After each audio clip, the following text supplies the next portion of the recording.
environmental target it's ever set. The parliamentary budget officer, the Prime Minister himself chose, says that Canadians from Alberta, Saskatchewan, Manitoba, Ontario, they pay more in carbon tax than they get back. So he can tell his minister that cutting the Disney Plus subscription will buy him a whole 5 liters of diesel. It might heat his home for a whole few hours this whole winter. So I'll ask again, when will they join everyone in the real world, tell the truth, listen to struggling Canadians, and scrap their plan to triple the carbon tax?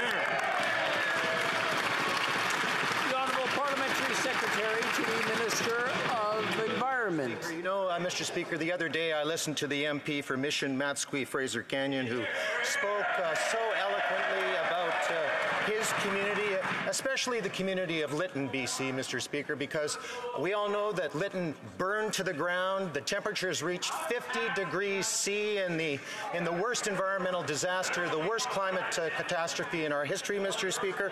Yet the words climate change never come out of the honourable members' lips. Mr. Speaker, they should stop the triple shtick and do something positive about climate change.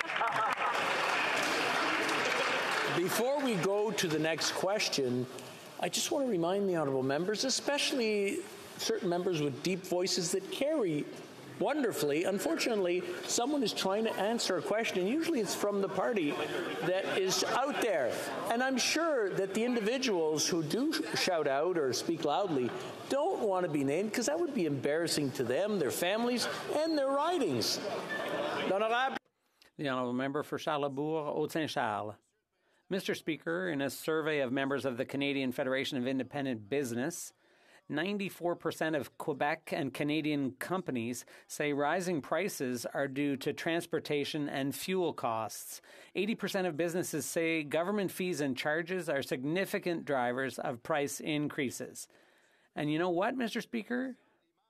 The members of the CFIB, their top recommendation to the Prime Minister is to freeze the carbon tax. The CFIB says so, and so do we. Will the Prime Minister commit to not raising the carbon tax? The Honourable Parliamentary Secretary.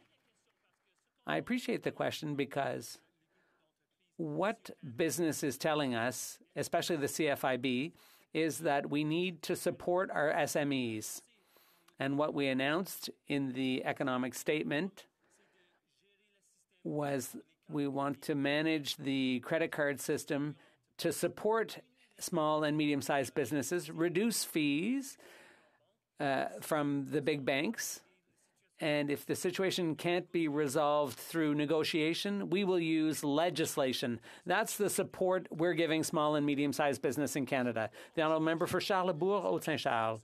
Mr. Speaker, the members of the CFIB have called for this. And don't forget, 64% of these businesses have an average debt of almost $150,000. 78% are experiencing persistent stress, and worse, nearly 1 in 5 is considering permanent closure. SMEs are the heart of our economy, and they're clearly asking the Prime Minister not to increase CPP and EI premiums and other federal taxes. The Prime Minister says he listens to Quebec entrepreneurs. Will he listen to them now? The Honourable Parliamentary Secretary.